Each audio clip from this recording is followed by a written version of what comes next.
Hello friends, biology की online कक्षा में आपका स्वागत है। तो बेटा, कल अपन ने फिजियोलॉजी का एक लेसन शुरू किया था, प्लांट रेस्पायरेशन, पादप श्वसन। ठीक है। और उसमें जो टॉपिक सबसे पहले अपन ने स्टार्ट किया था, कौन सा था बेटा? श्वसन गुणांक। तो कल आपको मैं समझा चुका हूँ बेटा कि श्वसन गुणांक क्या होता है। ठीक है। आपको मैंने बताया था कि श्वसन की क्रिया में निर्मुक्त होने वाली CO2 का आयतन व श्वसन की क्रिया में प्रयुक्त होने वाली O2 के आयतनों के अनुपात को RQ, रेस्पायरेटरी कोएफिशिएंट्स कहते हैं। ठीक है, यानी कि श्वसन गुणांक कहते हैं। श्वसन गुणांक की मैंने आपको सूत्र भी लिखा था, RQ बराबर BCO2 बटे BO2। ठीक है, कार्बन डाइऑक्साइड का आयतन बटे ऑक्सीजन का आयतन। उसी क्रम में मैंने आपको बताया था कि बेटा श्वसन गुणांक का मान क्रियाधार पदार्थ की प्रकृति पर डिपेंड करता है। ठीक है ना बेटा, अलग अलग क्रियाधारों के लिए श्वसन गुणांक के मान अलग अलग होते हैं। श्वसन गुणांक का मान 0 से अनंत तक हो सकता है। तो कल वाली पिछली क्लास में आपको मैं कार्बोहाइड्रेटों के, प्रोटीन और वसाओं के श्वसन गुणांक बता चुका हूँ। मैंने आपको बताया था कि कार्बोहाइड्रेटों के श्वसन गुणांक इकाई सदैव 1 है ना, और प्रोटीन और वसाओं के श्वसन गुणांक सदैव इकाई से कम होते हैं। तो आज अपन शुरू कर रहे हैं बेटा कार्बनिक अम्लों के श्वसन गुणांक। क्या पढ़ेंगे बेटा इसमें? कार्बनिक अम्लों के RQ का मान इनके RQ का मान सदैव इकाई से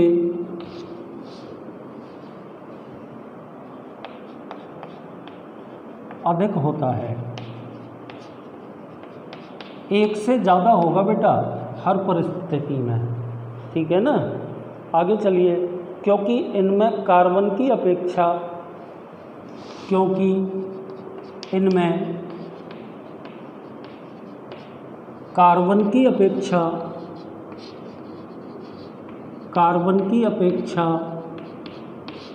ऑक्सीजन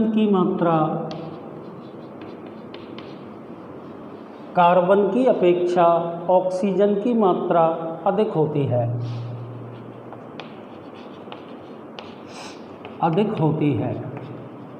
अतः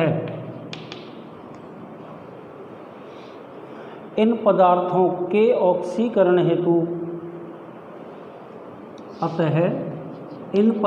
के ऑक्सीकरण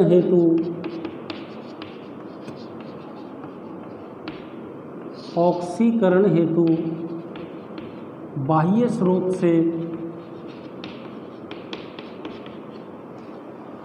स्रोत से तुलनात्मक रूप से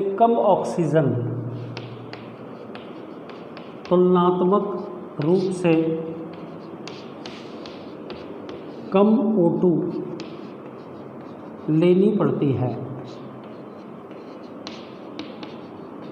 ठीक है ना। तो ये पूरी बात आपको याद रखनी पड़ेगी। तथा अधिक CO2 मुक्त होती है। अधिक CO2 मुक्त होती है। ठीक है ना। तो ये आपको कार्बनिक अम्लों के श्वसन गुणांक में लिखना है। जैसे पहला अपन पढ़ रहे हैं बेटा मैलिक अम्ल का श्वसन गुणांक। ठीक है। तो इसमें अपन को सबसे पहले इसकी समीकरण लिखनी पड़ेगी। C4H6 C4H6O5 प्लस 3O2, तीर का निशान लगा दिया बेटा। तीर के निशान के बाद 4CO2 plus 3H2O plus energy. ठीक है, अब आप लिख दीजिए RQ बराबर BCO2 बटे BO2, 4/3 यानी कि 1.33। ये मैलिक अम्ल के श्वसन गुणांक का मान आ गया। एक बार दोबारा से सुन लीजिए। देखो बेटा, कार्बनिक अम्लों के श्वसन गुणांक, इनके RQ का मान सदैव इकाई से अधिक होता है, क्योंकि इनमें कार्बन की अपेक्षा ऑक्सीजन परमाणुओं की संख्या अत्यधिक होती है। ठीक है ना। अतः इन पदार्थों के ऑक्सीकरण हेतु बाह्य स्रोत से तुलनात्मक रूप से कम O2 लेनी पड़ती है तथा अधिक CO2 मुक्त होती है। तो बेटा सबसे पहले अपन ने किसका श्वसन गुणांक पढ़ा? मैलिक अम्ल का। मैलिक अम्ल का श्वसन गुणांक आपने कितना निकाला है? 1.33। बेटा ये कंपटीशनों में कई बार पूछा जा चुका है। ये मैलिक अम्ल का फॉर्मूला है। क्या सूत्र है बेटा मैलिक अम्ल का? C4H6O5, ठीक है, प्लस 3O2, तीर का निशान लगा के 4CO2, 3H2O और एनर्जी। तो RQ बराबर BCO2 अपॉन BO2 बराबर 4/3। तो कितना आ गया? 1.33। अगला अपन लिख रहे हैं B, ऑक्जेलिक अम्ल का श्वसन गुणांक।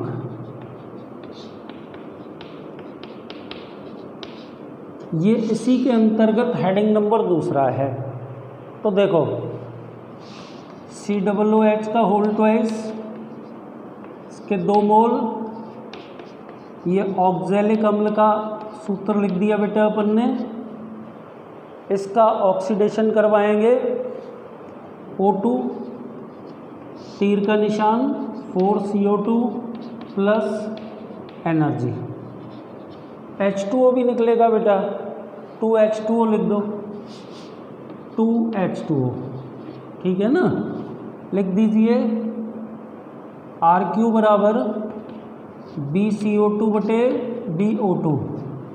CO2 का आयतन कितना बता रखा है? 4, और ऑक्सीजन का आयतन कितना है? 1। कितना आ गया RQ का मान? 4। इसी प्रकार बेटा सिट्रिक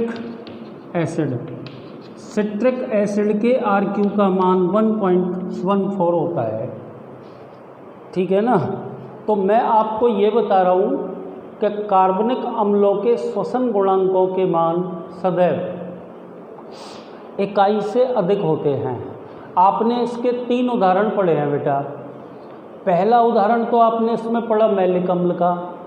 मैलिक अम्ल का RQ कितना होता है? 1.33। दूसरा आपने उदाहरण पढ़ा ऑक्जेलिक अम्ल का, उसका श्वसन गुणांक कितना होता है? कितना होता है श्वसन गुणांक किसका? ऑक्जेलिक अम्ल का? 4। तीसरा आपने पढ़ा है सिट्रिक एसिड का। सिट्रिक एसिड का आपने कितना लिख दिया बेटा? 1.14। ठीक है, आगे चलिए। तो अभी तक अपन 4 हेडिंग पढ़ चुके हैं बेटा। ठीक है ना। हेडिंग नंबर 5वें पे आ जाइए। मांसल या सरस पादपों का श्वसन गुणांक। मांसल या सरस पादपों का श्वसन गुणांक।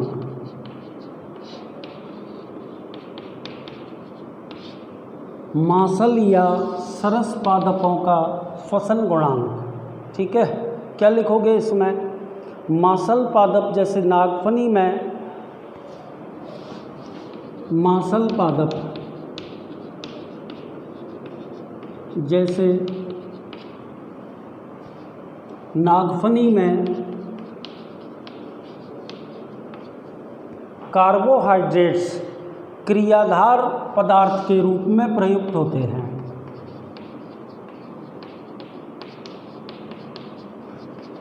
कार्बोहाइड्रेट्स क्रियाधार पदार्थ के रूप में प्रयुक्त होते हैं।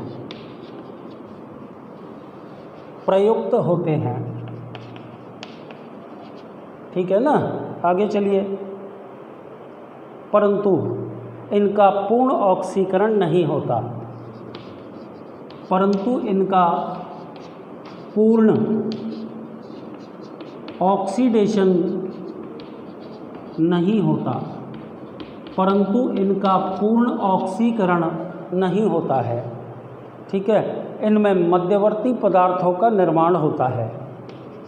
इनमें मध्यवर्ती पदार्थों का निर्माण होता है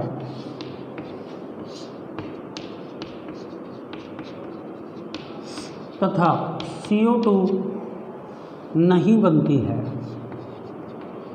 CO2 नहीं बनती है। अब जब CO2 नहीं बनेगी, ठीक है ना, तो अंडरस्टूड बात है, क्या लिखोगे आप? BCO2 upon BO2। CO2 की वैल्यू कितनी आ रही है? 0।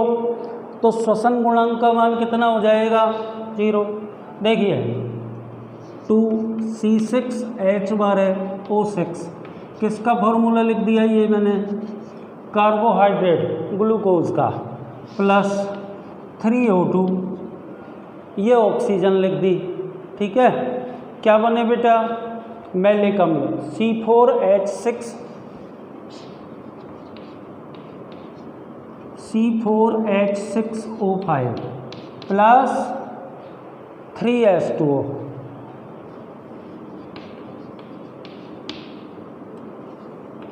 क्या बन गया ये? मैलिक अम्ल। तो वही अपना सूत्र है, उसमें रख दीजिए इस मान को, RQ बराबर BCO2 बटे BO2। BCO2 की वैल्यू 0, O2 की वैल्यू 3, 0। ठीक है ना? तो मेरे हिसाब से आपके समझ में आ गया होगा कि मांसल अथवा सरस पादपों के श्वसन गुणांकों के मान कितने होते हैं बेटा? 0 होते हैं। ठीक है ना? बोर्ड पे आप देखिए क्या लिखा है मैंने। मांसल पादप जैसे नागफनी में कार्बोहाइड्रेट्स क्रियाधार पदार्थ के रूप में प्रयुक्त होते हैं, परंतु इनका पूर्ण ऑक्सीकरण नहीं होता है। इनमें मध्यवर्ती पदार्थों का निर्माण होता है एवं CO2 तो बिल्कुल बनती नहीं है।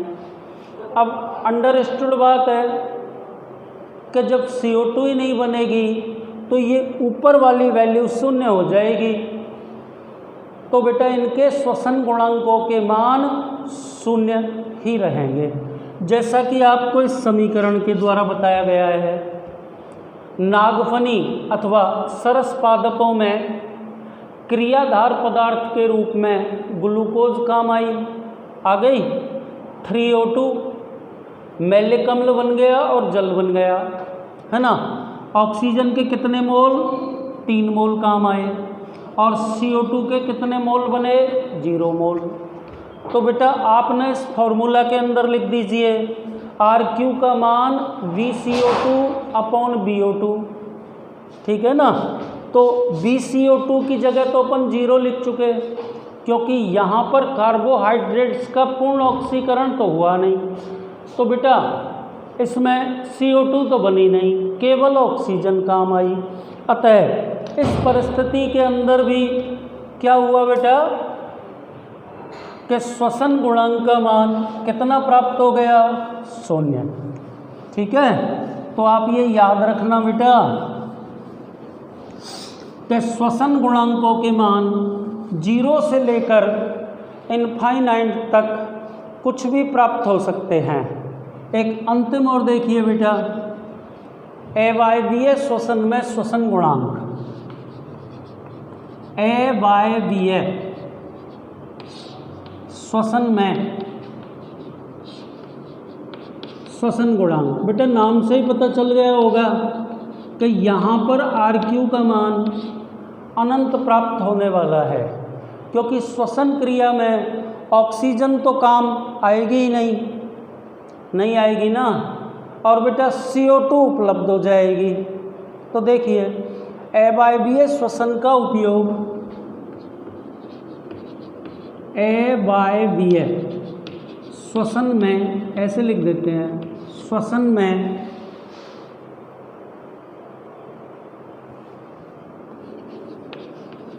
O2 का उपयोग नहीं होता है, O2 का उपयोग नहीं होता है। अवायवीय श्वसन में ऑक्सीजन का उपयोग नहीं होता है, परंतु CO2 मुक्त होती है, CO2 मुक्त होती है, ठीक है ना। अतः इस प्रकार की क्रियाओं में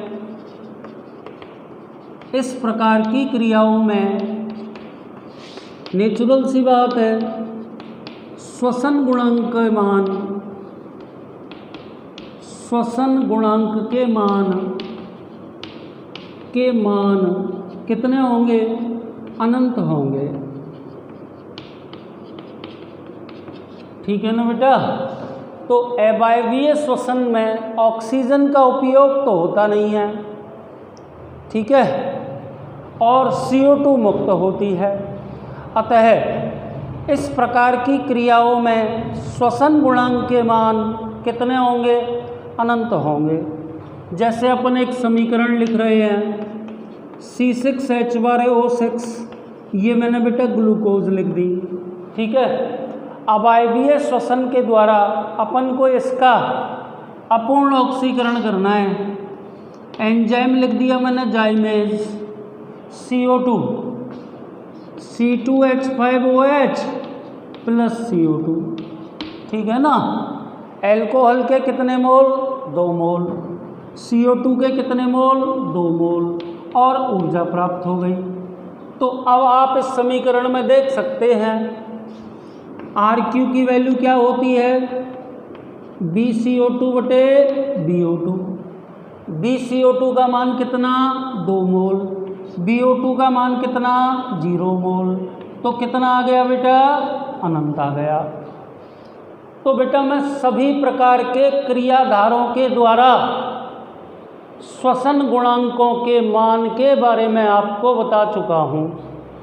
अब ना अपन एक छोटी सी टेबल बनाएंगे, उस टेबल के अंदर सभी प्रकार के क्रियाधारों के श्वसन गुणांकों के मान को अपन अंकित कर देंगे, ठीक है ना। तो ध्यानपूर्वक ये टेबल आप देखिए, ठीक है। इधर तो मैं लिख रहा हूँ बेटा श्वसन के क्रियाधार पदार्थ कौन कौन से लिखेंगे? सबसे पहले तो अपन कार्बोहाइड्रेट लिखेंगे, कार्बोहाइड्रेट्स। यहाँ पर अपन RQ बना देंगे और इधर अपन लिख देंगे कि RQ की कोई इकाई नहीं होती, क्योंकि वॉल्यूम अपॉन वॉल्यूम हो गया, वॉल्यूम से वॉल्यूम कट गया तो इकाई नहीं, और इसका मान 0 से अनंत तक होता है। तो कार्बोहाइड्रेट का श्वसन गुणांक इकाई होगा। उसके बाद में आपने प्रोटीन और वसा दोनों का एक साथ कह दीजिए, क्या लिख देंगे? इकाई से कम, लगभग 0.7, है ना। 3 हो गए बेटा। उसके अलावा आपने कौन कौन से पढ़े? कार्बनिक अम्लों के श्वसन गुणांक, किन किन के? कार्बनिक अम्लों के। और कार्बनिक अम्लों में बेटा एक तो आपने पढ़ा मैलिक अम्ल का, एक आपने पढ़ा किसका? ऑक्सैलिक अम्ल का, और एक आपने पढ़ा बेटा सिट्रिक अम्ल का। तीनों के अलग अलग लिख देंगे। पहले तो लिख रहा हूं इकाई से अधिक, इसका 1.33, इसका 4, इसका 1.14, ठीक है। उसके बाद मासल या सरस पादपों का नंबर 1, नंबर 2, नंबर 3, नंबर 4 पे आ जाइए। चाहे यहाँ लिख देता हूँ इधर, मासल